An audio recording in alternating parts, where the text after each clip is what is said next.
The Lighthouse Keeper. A Day in the Life. In softest echo and muffled beep, I am awakened from my shallow sleep, anticipating that very call. It's a wonder how I slept at all. Accustomed and by ritual seed, refreshed in body by slumber's need. My motion slow and gentle take, while sleeping mags I'm careful not to wake. I dress in darkness, yet know my style. My clothes on dresser neatly piled. Shirt and jumper left till last, washed and ready for my watch. Just as quietly as before, I open out the double door, closing soft and handle gripped on well-oiled hinge in jam it slips. The moon is full on this summer's morn, yet 2 hours will pass until the dawn. In competition to light my way, I look above, and the beam cuts wave. No sound of engines breaks the still, or foghorn blasts the air to fill. Not satisfied with that omission, I look towards the Irish Sea. All dominions are in sight, and clear proof of visibility. I make my way to tower door, where watchroom lies beyond, in the crescent of a quarter-deck, with keeper waiting on my form. Ron Ireland is sitting in the chair, and with casual comments make, "Nought of note had happened, so 'tis now the chair I take." The light will shine and turn without aid of keeper's hand. We are here to tend her needs, and when fog's within 4 miles of land. Till 1:45 the approaching hour, there is little else to do, so I into my dwelling go, a cup of 4 to brew. I return with it, and from the shelf select a favoured book. With 6 pages read, it's time to take a look. I stroll out with pen and pad in hand towards the lighthouse green, where close to wall in ground is played a rain gauge and a screen. Wet and dry thermometers have measures to be taken. With no rain the gauge is empty, and its bottle left forsaken. In skywards glance and octave see, all cloud its type and cover. What height the lowest cloud, and if precipitation is to follow. Cotton balls of cumulus drift idly on the breeze that gently blows from west to east across the Irish Sea. The visibility at maximum in figures do I write. With full moon searchlight beam, you would scarcely think it night. As I cast my eyes in southward glance towards the Isle of Man, the tail of Tats, our lighthouse cat, brushes gently against my hand. He purrs quite loudly and in cheeky style, teases me to pet him for a while. He follows me to the watchroom door, and enters at a gate, sitting comfortably on the window ledge for my figures all to calculate. In groups of 5 I enter them across a 2-page ledger, awaiting passage by telephone to the MOD collators. Just as bell begins to ring, Tat's emotion stirs. He leaps across as if to answer, and loudly starts to purr. He paces back and forward until it's hard to read. He knows that when I'm finished I will take him home to feed. Time for another cuppa, but 'tis coffee that I'll make. Then back to the watchroom, and the book again uptake. The eastward sky's lightening with every moment passing. Soon that golden globe of dawn will be breaking the horizon. By the time the stairs to lightroom tread, the sun has risen from her bed, and above the solway and peak she'll rise, and be forecast for our light's demise. As switches to the left I turn, the halogen headlights no longer burn. It's the momentum now that turns the table, now friction's grasp makes it less able.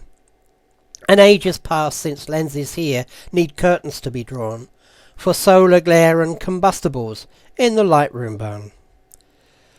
My work up here is done, except to sweep the floor. Well, it's other work that's on the cards, so it will be one less chore. From now till 6 I'm idle, save for watching out for fog. With little prospect of that happenstance, I'll go and walk the dog. Tats is sleeping soundly, with Mags upon the bed, but Kelly hears my footfalls and raises up her head. She sometimes has no notion to leave the house at all, but once the lead is in my hands, then her thoughts asleep, there's no recall.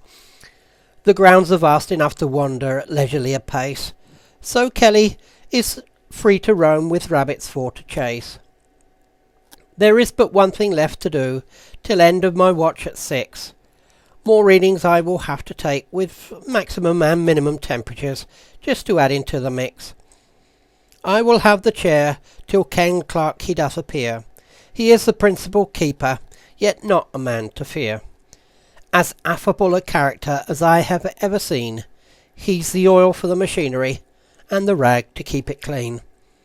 We sometimes chat for half an hour before I drift away, encouraged to get a bit more sleep for the rigours of the day. Ken has planned some painting and some summer work to fix. Ron is on his day off and returns tomorrow night at 6. It's Ron's turn for the school run down the hill to Tarbert Shore, where Jackie Shanks in minibus takes him onwards to Dromore. Margaret gives me gentle stir at 25 to 9. Refreshed by coffee and a bite to eat, I'll be ready and on time. She's prepared for me 11sies for when I have my break. Both she and Gavin are Stranraer bound, our weekly shopping trip to take. The girls will be at school by now, so in peace I know I'll find to do whatever task that Ken has on his mind. Besides myself and Ken, Jock Binney's here to work, relieving Ken Clark early instead of 12 o'clock. Jock doesn't keep in the best of health, but he's fit to stand a watch, allowing other keepers to do the other work. With brush in hand and pot of paint, I walk the Foghorn's path, a steep incline down gravelled slope, a handrail for to grasp. The hornhouse door and window are darkest shade of green, but before I dip my brush in paint, the dirt I'll have to clean. My companions unseen to do this task, yet loudly are they heard. Kittiwakes and fulmars cry on rocks above the sound of surf. My toils are interrupted by a visitor's approach, in questioning, "Is that penguin sitting pruning?" Not our familiar orcs. His accent and his ignorance is plain for all to hear. He hails from south of Durban, in the southern hemisphere. But that is common at the mole, and I don't mean lack of knowledge, but visitors from around the world to see this point of homage. For Scotland's southernmost tip of land, and visitors come to see, and to stop the keepers from their work, as happened then to me. Margaret's labours will go untouched till the moment I have finished. Then I will down tools for the day till my watch at 6 beginneth. Half the afternoon has passed till Mags is back at home. While she puts away the shopping, I'll take Gavin for a roam.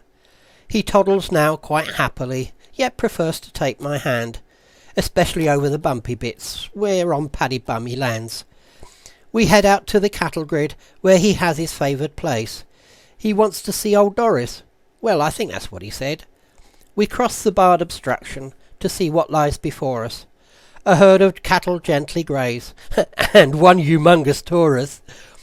Before excitement takes control and in our direction brings him, I hastily beat a safe retreat, the way that we have taken.